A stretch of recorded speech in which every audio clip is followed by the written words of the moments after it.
एक मेरी और पहचान है कि इंडिया में सबसे पहले मेरा ऑर्चर्ड है कीवी का। मैंने 1987 में कीवी के ऑर्चर्ड लगाया था। सारा जो है ना मेरा टोटल जो है लगभग 1 करोड़ के आसपास बन जाता है मेरा नेट। बाकी हमारा 25-30 लाख रुपए खर्चा भी हो जाता है।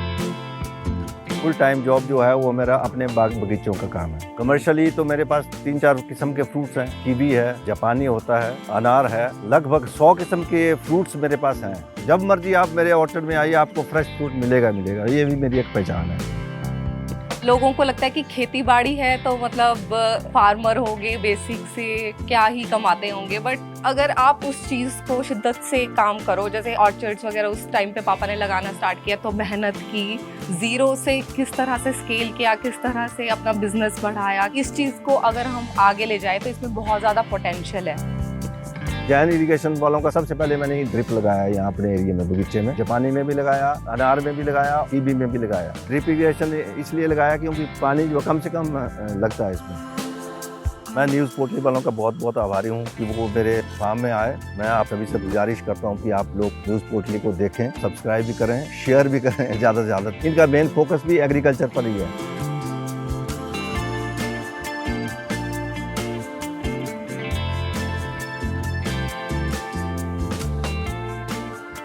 मेरे पास 700 पेड़ हैं कीवी के, तो लगभग एक 1 CR के आसपास मेरा बन जाता है कीवी में ही। इसमें एवरेज जो है लगभग हमको 14-15 हज़ार रुपये पर प्लांट आ जाता है, और एक प्लांट में मैं लगभग 60-70 kg आता है, और लगभग इतना 200 रुपये किलो के हिसाब से लगभग 15 हज़ार के आसपास हमको एक पेड़ बैठता। कीवी को लगाने के लिए लगभग 7-8 लाख बीघा लग जाता, तो लगभग 35 से 40 लाख रुपये 1 एकड़ में लगेगा इन्वेस्टमेंट, इनिशियल इन्वेस्टमेंट।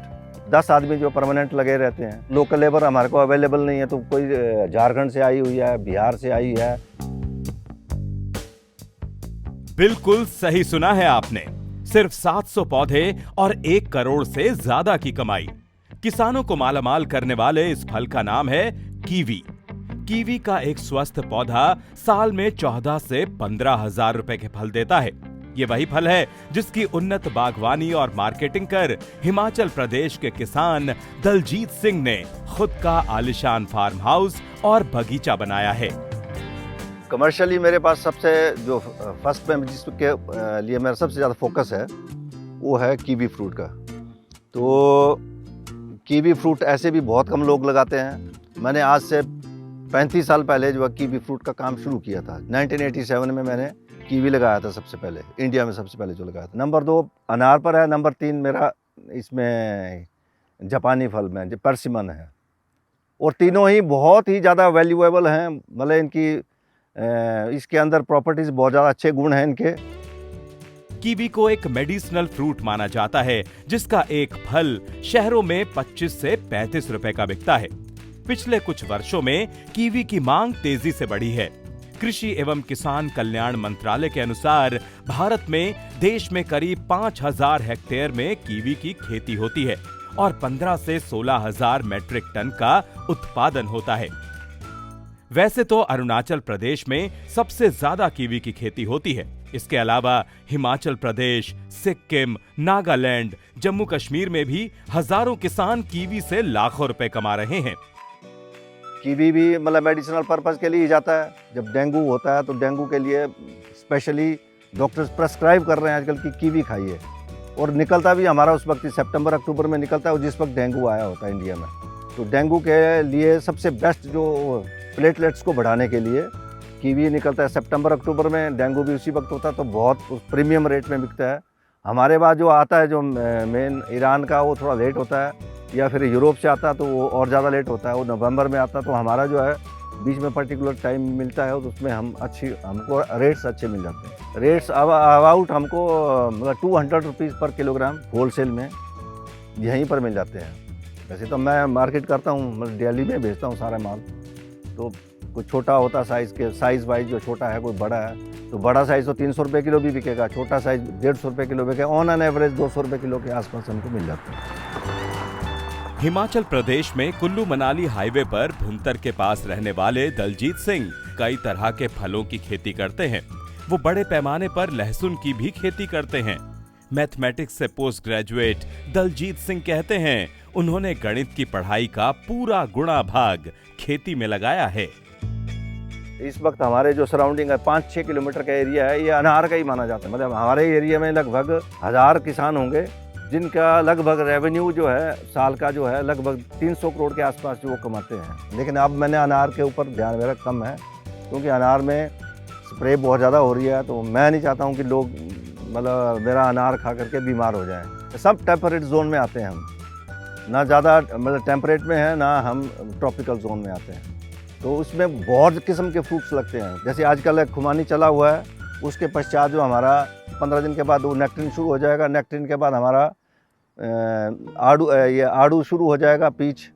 उसके साथ फिर प्लम शुरू हो जाएगा, उसके बाद नाशपाती शुरू हो जाएगी। हर एक ये नहीं है कि मतलब एक ही किस्म की नाशपाती का सीज़न भी 2 महीने चलता है। 4-5-6 किस्म की वैरायटीज़ हैं। वो कोई अर्ली निकलती है, कोई थोड़े मिड सीज़न में निकलती है, कोई लेट निकलती है। तो सारी वैरायटीज़ है मेरे पास, क्योंकि मैं कमर्शियल ही नहीं कर रहा हूँ।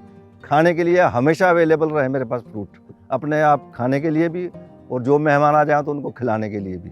मैंने खेती में पहले क्योंकि मैथमेटिक्स का था, तो मैं कैलकुलेट तो सारा एनालाइज तो सारा करता रहा कि भाई क्या क्या हो सकता है, कितना प्रोडक्शन हो सकती है हमारी, कितना पैसा मिलता है और कब होती है हमारा, कब कब जो माल निकलता है। तो उस पूरी प्रोडक्शन का मेरे को पूरा पता था कि एनालाइज किया मैंने कि कैसे कैसे। मैथमेटिक्स का ये फ़ायदा रहा मेरे को कि कैलकुलेट करने के लिए मैं जवानी सब कुछ कैलकुलेट करता, लिखने की जरूरत भी नहीं होती थी मेरे को। पहाड़ी इलाकों में खेती करना आसान नहीं।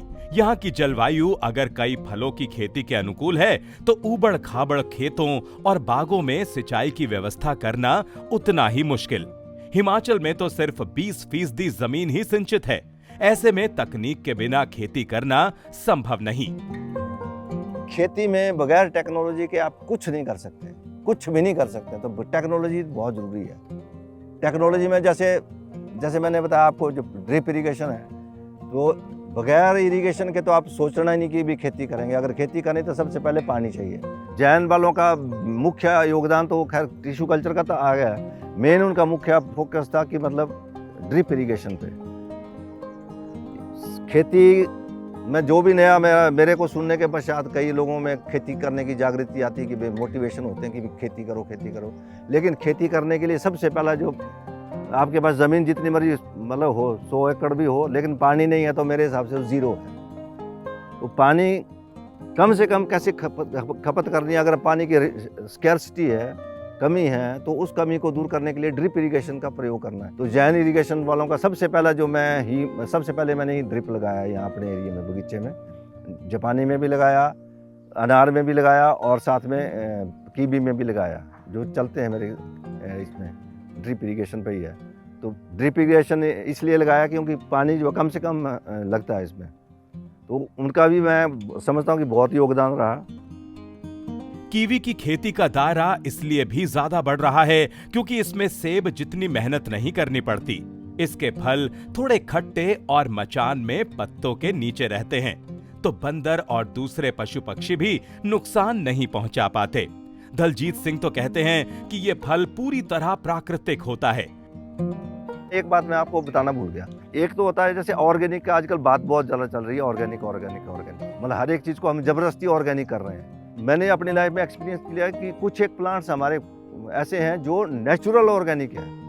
वो बोलते हैं कि हमारे को ज़रूरत नहीं है मतलब पेस्टिसाइड्स की, केमिकल्स की कोई ज़रूरत नहीं। जैसे कीवी है, कीवी में कोई बीमारी, बहुत ही रेयर बीमारी आती नहीं। जब बीमारी नहीं आएगी तो फिर हम स्प्रे क्यों करेंगे। वैसे ही जापानी है, परसिमन है, परसिमन में भी फ्रूट है, मतलब उसका भी मतलब कोई ज़रूरत नहीं है उसको भी। थोड़ा बहुत हम केमिकल ऐड कर रहे हैं, मतलब फर्टिलाइज़र या कुछ एक बढ़ाने के लिए, प्रोडक्शन बढ़ाने के लिए, अदरवाइज ज़रूरत नहीं है। दलजीत सिंह कहते हैं उन्होंने अपने साथ साथ तमाम दूसरे किसानों को इसकी खेती के लिए प्रेरित किया है। लेकिन यहाँ ये भी ध्यान रखना है कि कीवी हो या दूसरी कोई फसल, आपके अपने खेत की मिट्टी और जलवायु के अनुसार ही फसल का चुनाव करना चाहिए। कीवी के लिए जो है ना, हमारा जो टेम्परेट जोन है जो है वही चाहिए, मतलब ट्रॉपिकल में नहीं हो सकता है। जहाँ का टेम्परेचर 35 प्लस हो गया वहाँ नहीं होगा। और मिनिमम चिलिंग रिक्वायरमेंट इसकी है कीवी की जो है, मतलब 700-800 आवर्स जो है चिलिंग चाहिए होती है। इसके अगर इससे कम है तो फिर इसमें बड बस्ट नहीं होता है, जो जहाँ से फ्रूटलेट्स निकलते हैं, फ्रूट नहीं आएगा। देखने के लिए तो आपके पास हो जाएगा, झाड़ तो हो जाएगा, वेजिटेटिव ग्रोथ हो जाएगी, लेकिन फ्रूट नहीं लगेगा। जहाँ पर टेम्परेचर 35 से ऊपर नहीं जाता है, और सर्दियों में जो है कम से कम ठंड जो है बिलो 7 डिग्री सेंटीग्रेड। अगर जैसे आप महाराष्ट्र के गर्म इलाके में कीवी लगा देंगे तो नहीं होगा। जितना मर्जी आप आर्टिफिशियल जनरेट कर लीजिए, मतलब उसमें कर लीजिए, मतलब CA लगा लीजिए, लेकिन वो नहीं होगा आपके इलाके में। इससे भी कीवी से भी और महंगी आइटम है, जैसे एवोकाडो है। एवोकाडो 1000 रुपये किलो बिकता है, तो एवोकाडो हो जाता है ट्रॉपिकल इलाके में।